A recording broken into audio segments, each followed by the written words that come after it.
আরে হ্যাঁ হ্যাঁ, ওইসব লবণ টবণ লাগবে না। ভূতার বাল আমি আজকের থেকে লবণ খাওয়া ছেড়ে দিয়েছি।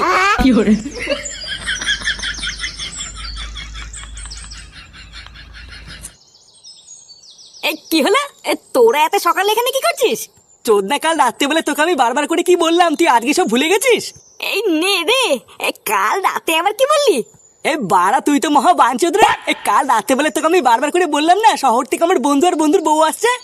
এই হ্যাঁ হ্যাঁ, বাড়া আমি একদম ভুলে গেছি। ও ভাই না, আমি শুনে ফেলেছি তুমি বাঞ্চোদ। কি বলি শুনে বাচ্চা? তুই না আমাকে বকে কি হবে? এখন আমি সবাইকে গিয়ে বলে দেবো তুমি বাঞ্চোদ।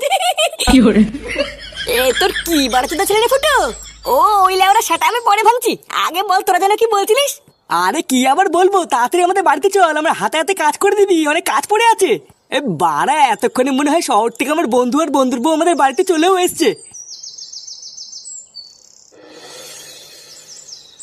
কই গো গিন্নি, তাড়াতাড়ি এসো, এই দেখো আমার বন্ধু চলে এসেছে। তোদের আসতে কোনো সমস্যা হয়নি তো? ওরে না রে পল্টু, তোর বাড়িতে আসবো, এখানে সমস্যার কি আছে? সেই কত বছর পর তোর সাথে আমার দেখা হলো বলতো। শহরে গিয়ে তো আমার কথা পুরো ভুলেই গেছিস। তুইও যে কি বলিস না, তোকে কি আমি ভুলে যেতে পারি বল? আর হ্যাঁ, তোকে তো পরিচয় করানো হয়নি। এই দেখ, এটা হচ্ছে আমার বউ ডলি। ও হ্যাঁ, নমস্কার বৌদি। এখানে আসতে তোমার কোনো অসুবিধা হয়নি তো? ওমা, অসুবিধা কেন হবে?